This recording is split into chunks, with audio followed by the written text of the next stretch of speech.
says ManchesterRadioOnline.com, 25 minutes to 9 right now. That was Junior Kelly with Corruption. Alright then, I'm joined now by Mark Daly from BBC Scotland. And Mark, I appreciate you having the guts to come on and tell your side of the story, so I'd like to first of all thank you for your time and thanks for coming on the show tonight.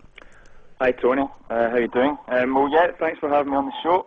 I guess by way of an opening statement, I'd just like to say that I didn't have any intention of coming on a programme like this to justify my actions or the BBC's actions. I have no wish to compound what is already an extremely tragic and very sad situation.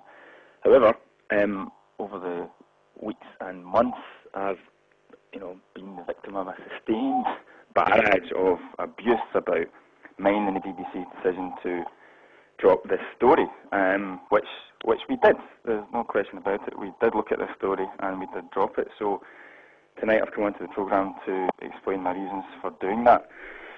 I do, and there are some things that I'm going to say tonight which probably won't be that easy for some of the people in the studio to hear, but I feel that my hand has been forced, and I just hope that you, Tony, give me a fair hearing, and I'm very pleased that Mr. Green is on the programme as well to join in the debate. No worries. Well, let's just start at the beginning, if that's all right. How did you first hear of Hollie Greig? Well, the story was passed to me, and I'll summarise very quickly how my involvement in this story began. I spoke to Robert Green, and I spoke to Anne, and I had some brief conversations. Over a few days, I asked for a selection of paperwork to be sent to me. I was told that there was a massive bundle of paperwork, which is always good for guys like me. So I asked for this to be sent to me, and it was sent, and on the face of it there was an extremely powerful story. What you had was a Down syndrome girl making very serious allegations. Now at this time we were looking to do a programme about justice and how people with learning disabilities have problems accessing justice for precisely the kinds of reasons that you people are campaigning, that they're not viewed as credible witnesses. This is an extremely important issue, and one which the BBC thought that we would have a look at. What Hollie would have been was probably our chief case study. So, on the basis of the evidence which we had, it looked like there was some strong grounds to support Hollie's allegation that she'd been abused probably by somebody in her family. That was supported by a letter from a senior police officer and the fact that she had received compensation despite no charges being brought. So on that basis alone, there was a very strong programme there. There was some other allegations about a wider paedophile ring. Now, I've been a journalist for a lot of years. I've done programmes about many things. Paedophiles is one of them.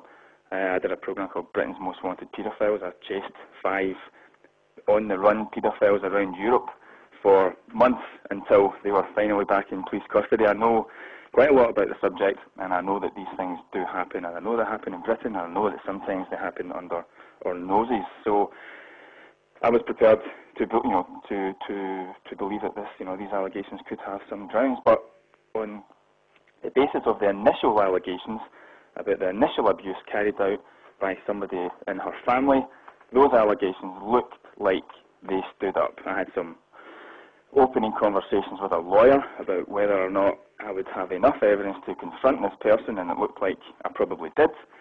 And on that basis, I was given a provisional commission to make 2 programmes, a TV half-hour for Scotland and a radio half-hour for Scotland. You must understand that journalists look into dozens and dozens of stories every year. Some make it, most don't. Some get commissioned and some get dropped midway through a commission because maybe the story isn't there, or it's not what they thought, or other things come up. That's just part of television. So what we then did, Robert, you've read the email out on this very programme, Tony, so I'm not debating, never have done, about the fact that there was a provisional commission to make a programme on this case. So what next happened is I and my team travelled down to see Anne and Hollie. Robert Green was also there, and we spent 4 or 5 hours talking to the family, who, as I said at the time, I liked very much and sympathised with very much. We took away all the paperwork that we'd asked for, but very, very quickly, in fact, almost as soon as we came out of the house, we knew that there were problems, but within a week or two, we came to the conclusion that this was not a story that we could proceed with.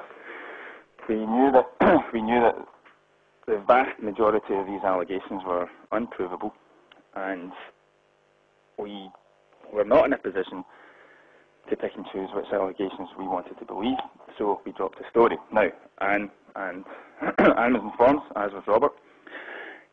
Now, just before you come back with questions, as I'm sure you've got a few, I took the precaution when I phoned up Anne to, when I was telling her about this, about my reasons for dropping the story. I took the precaution of secretly recording, or not secretly, but recording the conversation for note-taking purposes. I've also recorded the conversation with Robert Green for note-taking purposes.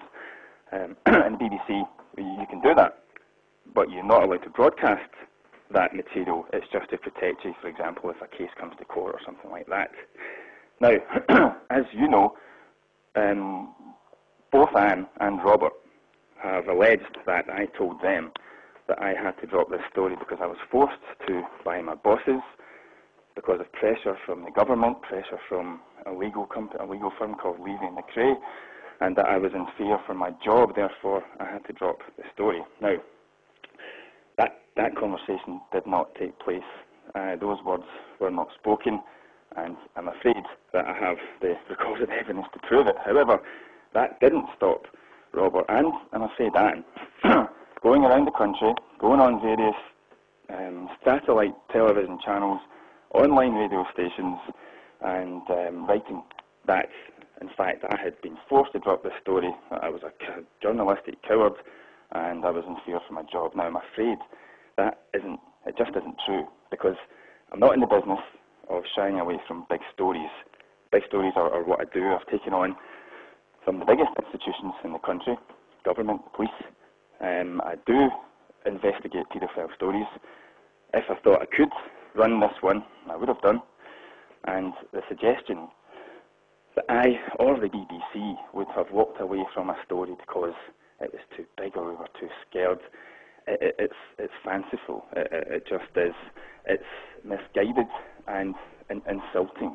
If this story was what I was told it was, I would have been all over it, and I'm afraid the evidence did not support it. Now, I've got many, many other things that I want to say, but I want to give you or Robert the chance to come in and ask me anything. Well, I'd just like to go, I've got an email here from Marcus Ryder. Now, Marcus is your editor, is this correct? That's true. Now, I've got a letter here, it's to Mr. Green, that's Robert Green, it's from Marcus Ryder. Now, he says in the middle of this, when Mark Daly told Anne that he could lose his job if he were to broadcast such a story, the clear meaning behind this was that it would be careless and unprofessional to broadcast allegations which could not be proven. Yeah. Careless and unprofessional workers rarely keep their jobs, and I understand that's that's exactly fair enough. what I said. At the end of my conversation, I said, look, if I was the kind of journalist that went around broadcasting allegations which I knew were unprovable, which I knew I could never find the evidence to back it up, then, journalists like that don't stay journalists for very long. Now, somehow, in that explanation, it's gone from that to me being in fear for my job because I'm being pressurised by my boss, the government, and Levy and McRae. Now, those two things don't just tie up, Tony. Now, I ask you, Tony, as a journalist, which you told me you are, does it ring true to you that a journalist who's done the kind of work I've done would suddenly decide to walk away from a story because he was scared? If I'd been told by the BBC or the government that I must drop this story